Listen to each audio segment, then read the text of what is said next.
The resignation letter was sitting on my kitchen table when I walked in from my morning walk. Not a printed one. Handwritten. My son Daniel's handwriting. Shaky letters. Like he'd written it with his hand trembling. I picked it up, and my blood went cold. I'd been living a quiet life in Kelowna for the past 8 years. After 32 years with the Royal Canadian Mounted Police, I'd earned my peace. Small house, with a view of Okanagan Lake. Morning walks. Coffee at the same cafe. My neighbors thought I was just another retired government worker. That's what I told people when they asked. It was simpler that way. Safer, too. When you spend 3 decades investigating organized crime, fraud, and corruption, you learn that the less people know about you, the better. Daniel lived in Vancouver. He was an accountant at Hartwell Financial Group. Good job, decent salary, benefits. He'd call me every Sunday evening, like clockwork. We'd talk about his week, the weather, hockey, normal father-son stuff. But last Sunday, he hadn't called.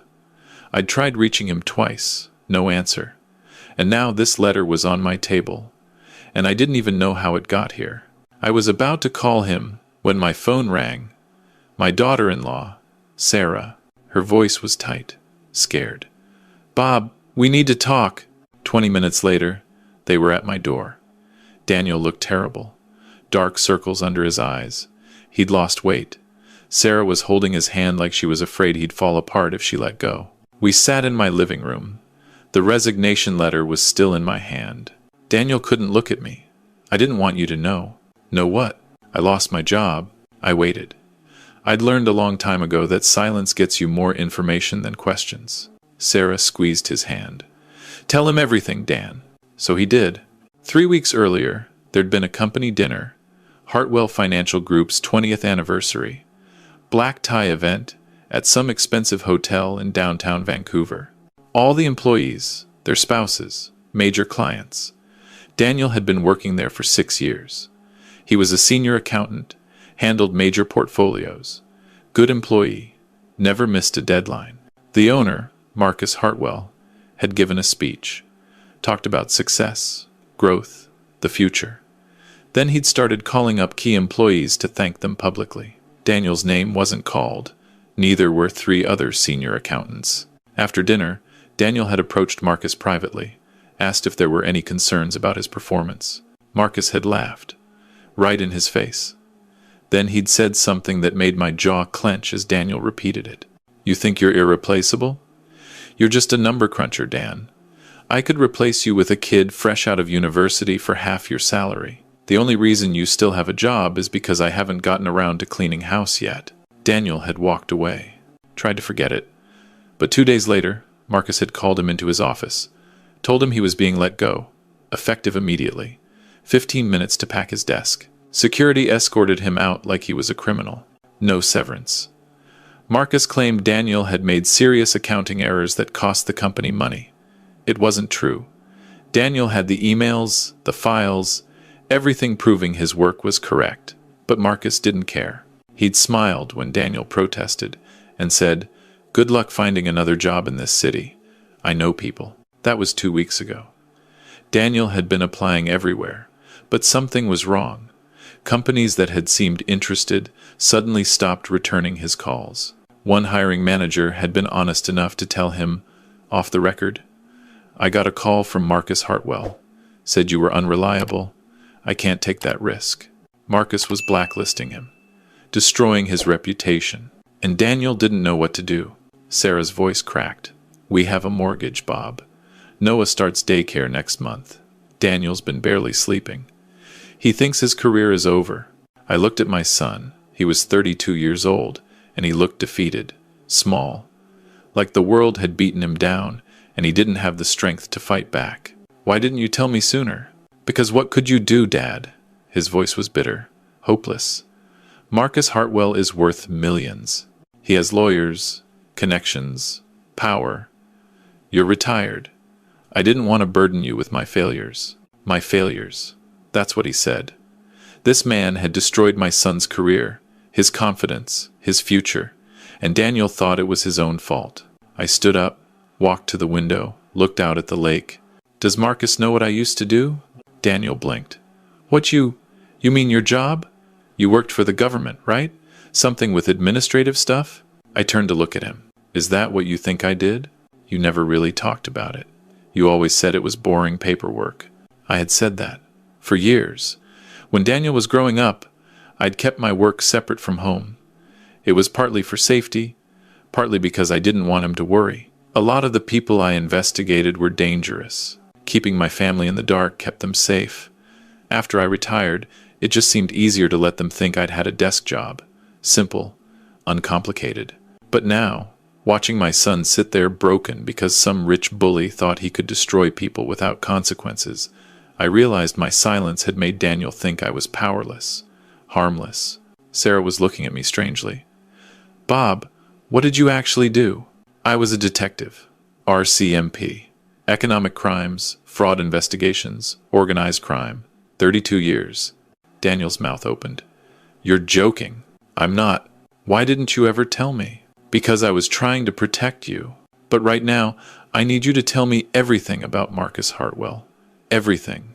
Over the next 2 hours, I got the full picture. Marcus Hartwell, 51 years old, self-made millionaire, or so he claimed. Started Hartwell Financial Group 20 years ago. Wealth management, investment consulting, corporate accounting, big client list, flashy lifestyle, expensive cars, downtown penthouse, vacation home in Whistler.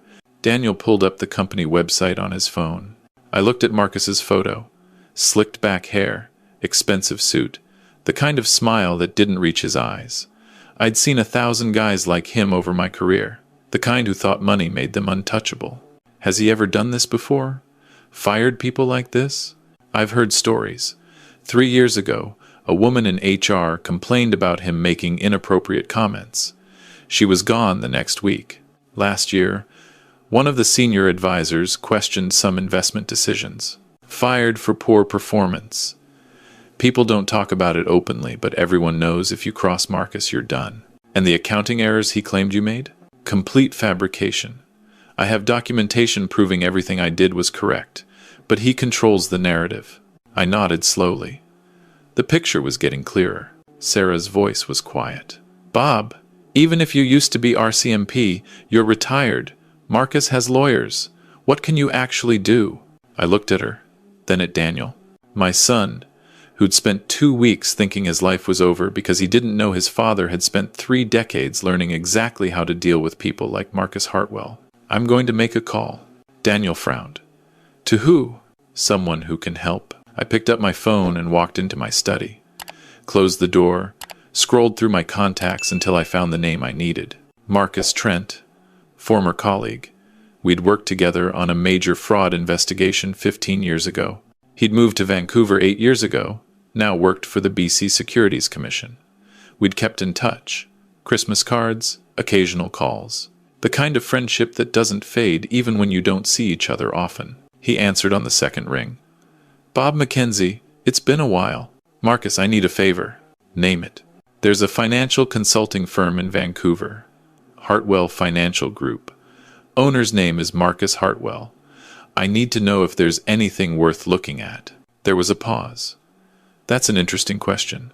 Why? He hurt my son. And I think there's more to the story. Give me 24 hours. I hung up, walked back to the living room.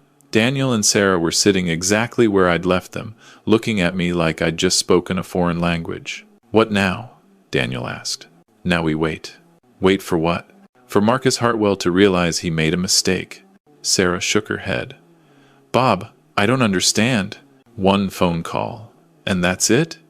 This man has destroyed Daniel's reputation. He's blacklisted him across Vancouver.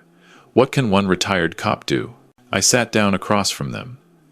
Sarah, in 32 years with the RCMP, I learned something important. Powerful people reveal themselves when they think they're untouchable. They get comfortable, sloppy. They think nobody's watching. And that's when they make mistakes. Marcus Hartwell thinks I'm just a retired nobody living in a small town.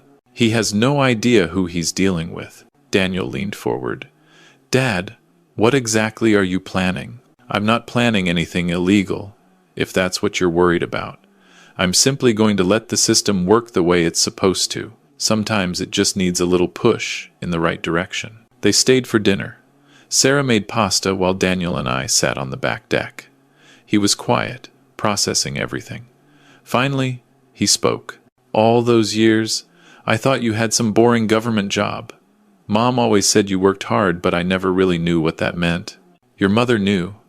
She worried every time I went to work. That's why I didn't bring it home. And now? Now, I'm going to use what I learned to protect you. Because that's what fathers do. The next morning, Marcus Trent called me back. Bob, you've got good instincts. Hartwell Financial Group has been on our radar for about 6 months. Nothing concrete yet, but there are patterns. Client complaints about unexplained fees. Investment returns that don't quite add up. We've been watching, but we didn't have enough to move forward. What do you need? An insider would be helpful. Someone who knows how the books work. Someone who can point us toward the irregularities. I might know someone. I called Daniel. Did you keep copies of your work files? Everything. I backed up my entire work folder before they escorted me out. Why? How would you feel about helping an investigation into Hartwell Financial Group? There was a long silence. Then, what kind of investigation? The kind that looks at whether Marcus has been managing client money properly. The kind that could shut him down if they find what I think they'll find. Another pause. You think he's stealing from clients? I think he's cutting corners at minimum. At worst, yes. I think he's been running a very sophisticated scheme, and I think you've probably seen pieces of it without realizing what you were looking at. How can you know that? Because men like Marcus Hartwell don't get this arrogant without getting away with something for a long time. They start small, test the boundaries. When nothing happens, they get bolder. It's a pattern I've seen 100 times. If I help, and they find something, what happens to him? If he's broken the law, he faces consequences. Real ones. The kind money can't buy your way out of. I could hear him breathing on the other end of the line, thinking. He told me my career was over. He's been calling people, destroying my reputation, making sure I can't work anywhere in Vancouver. He looked me in the eye and smiled while he did it. I know. I want to help. 2 days later, Daniel met with Marcus Trent and his team at the BC Securities Commission offices. He brought every file, every email, every spreadsheet he'd saved. He walked them through 6 years of Hartwell Financial Group's internal operations, and he showed them what he'd noticed but hadn't understood at the time.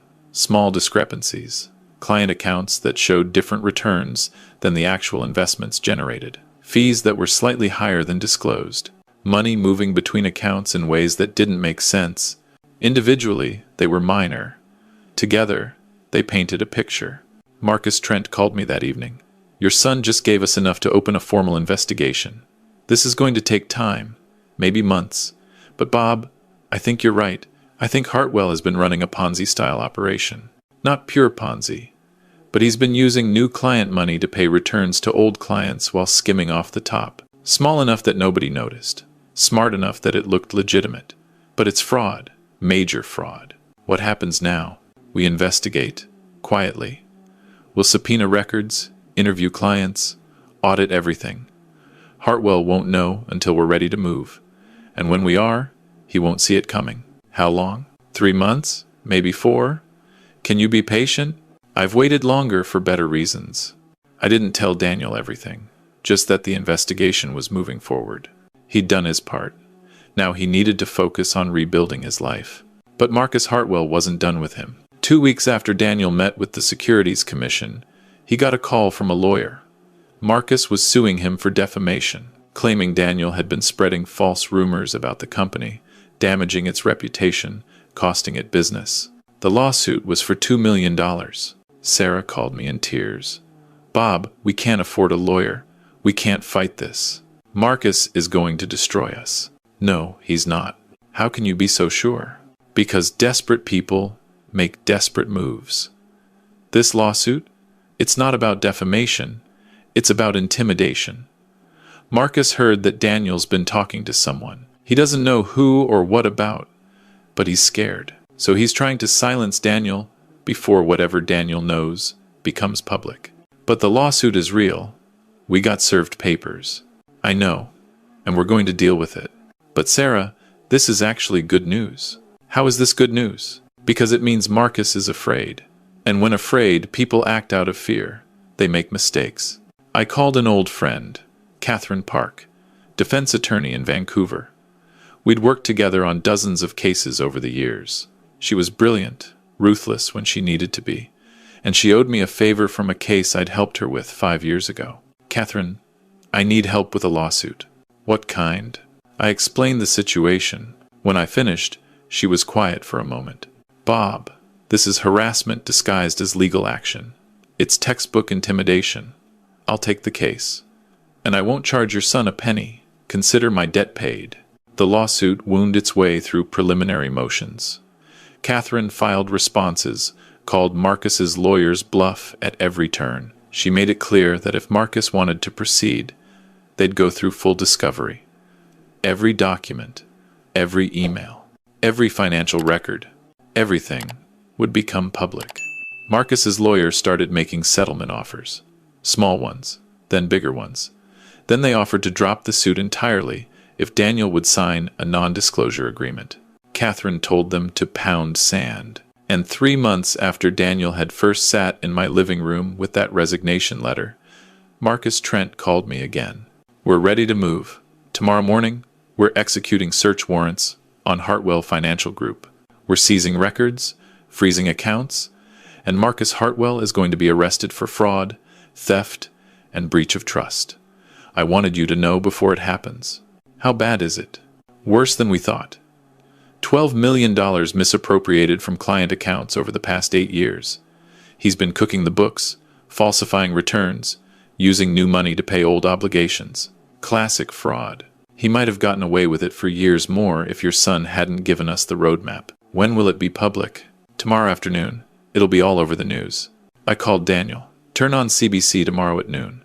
Trust me. The next day, I sat in my living room watching the news. Daniel was on video call on my laptop. Sarah beside him. The anchor's voice was serious. Breaking news out of Vancouver. Marcus Hartwell, owner of Hartwell Financial Group, has been arrested following an investigation by the BC Securities Commission and RCMP. He's facing multiple charges of fraud, theft over $5,000, and breach of trust. Authorities say Hartwell allegedly misappropriated approximately $12 million from client accounts over an 8-year period. The screen showed footage of Marcus being led out of his office building in handcuffs. His expensive suit looked rumpled. His face was pale. He wasn't smiling anymore. The anchor continued. The investigation began following information provided by a former employee. Authorities say more charges may be pending as the investigation continues. Hartwell's assets have been frozen, and his firm has been shut down pending further investigation. Daniel's voice was barely a whisper. Dad, did you do this? I made a call. You provided the information. The system did the rest. He's finished. Yes, he is. Sarah was crying. Not sad tears. Relief? What happens now? Now, Marcus Hartwell faces justice. Real justice. And Daniel, those companies that wouldn't hire you, they're going to be calling. Because everyone's going to know that you were the one who brought down one of Vancouver's most successful financial frauds. You're not blacklisted anymore. You're a whistleblower. There's a difference. Over the next few weeks, the story unfolded. Marcus Hartwell's empire collapsed. His assets were seized to pay back defrauded clients. He lost his house, his cars, his reputation. The lawsuit against Daniel was withdrawn immediately. Catherine made sure to file a countersuit for malicious prosecution. Daniel got 3 job offers in the first week after the news broke, all at higher salaries than Hartwell had paid him. He took a position with a major accounting firm that specifically wanted his expertise in detecting financial fraud. And Marcus Hartwell? He went to trial 6 months later. The evidence was overwhelming. His own records proved everything. He was convicted on 14 counts of fraud and theft. The judge sentenced him to 8 years in federal prison. I attended the sentencing hearing, sat in the back of the courtroom. Marcus saw me as they led him out. For just a moment, our eyes met. I saw the recognition in his face, the understanding. He finally knew who'd been behind his downfall. I didn't smile, didn't gloat, just watched him being led away. After the hearing, Daniel and I walked out of the courthouse together. Dad, there's something I need to ask you. Go ahead. When you made that call, did you already know Marcus was a criminal? No, I suspected. People who abuse power in one area usually abuse it in others. But I didn't know for certain. What if you'd been wrong? What if he'd been clean? Then nothing would have happened. The investigation would have found nothing, and life would have gone on. But I wasn't wrong. How did you know? We stopped walking. I turned to face him. Daniel, I spent 32 years learning to read people. Marcus revealed everything I needed to know the moment he decided to destroy you for no reason other than ego. People who abuse power without consequences always have something to hide. Always. They just don't think anyone's looking. He thought you were nobody. Just a retired guy, living in a small town. That's what I wanted everyone to think. It was safer, quieter. But when someone threatens my family, they find out that silence doesn't mean weakness. It just means I've learned when to act and when to watch. We walked to the car. Daniel was quiet, processing everything. Finally, he spoke. I've spent my whole life thinking you had a boring job, and now I find out you were this whole other person. I'm the same person I've always been. I just had a different job. No, you're not. The dad I knew was quiet, calm, never got angry, never fought back. I thought that's who you were. I am those things. But I'm also someone who knows how the system works, who knows when to push and when to wait, who knows that sometimes the best revenge isn't anger, it's patience and preparation. Marcus destroyed my career, my confidence, my future. I thought I had to accept it because I didn't have power. You never lacked power, Daniel. You just didn't know how to use it. You had information, evidence, knowledge. Those are power. You just needed someone to show you how to weaponize them properly. He smiled. A real smile. The first one I'd seen from him in months. Thank you, Dad. That's what fathers do. We protect our families. Sometimes loudly, sometimes quietly, but always. That evening, I sat on my back deck watching the sunset over Okanagan Lake. My phone rang. It was Marcus Trent. Bob, I wanted to say thank you. The Hartwell case is going to be a landmark prosecution. We've already identified 3 other firms operating similar schemes. Your son's testimony and documentation set the standard for how to investigate these operations. Daniel did the hard work. I just pointed him in the right direction. You did more than that. You trusted the system enough to let it work. A lot of people would have wanted to handle this themselves, gotten angry, made things worse. I learned a long time ago that anger is easy. Justice takes patience. Well, your patience paid off. Hartwell's going away for a long time, and a lot of vulnerable people are going to get their money back. After we hung up, I sat there thinking about everything that had happened. 3 months ago, my son had been broken, defeated, convinced his life was over because some rich bully had decided to destroy him for fun. Now, that bully was in prison. My son had a better job. His reputation was stronger than ever. And all it had taken was one phone call and the patience to let the system work. People think revenge has to be loud, dramatic, immediate. But the best revenge is watching someone destroy themselves while you simply clear the path. Marcus Hartwell had built his empire on fraud and arrogance. He'd thought he was untouchable because he'd gotten away with it for years. But he'd made one critical mistake. He'd hurt someone who had a father who knew exactly how to make one phone call that would unravel everything. I thought about what I'd told Daniel. People reveal themselves when they think you're harmless. Marcus had seen a quiet, retired man living in a small town and decided he was nobody worth worrying about. He'd never considered that 32 years investigating criminals might have taught me exactly how to recognize one. My phone buzzed. A text from Daniel. Just a photo. Him and Sarah and their son Noah at a playground. All 3 of them smiling, happy, safe. That's what mattered. Not Marcus Hartwell rotting in prison, not the satisfaction of watching a bully fall. Just my family, safe and whole and moving forward. I replied with a thumbs up, put my phone away, and watched the sun set over the lake, thinking about how sometimes the quietest people carry the most power. They just know when to use it. Marcus Hartwell had spent years thinking he was untouchable.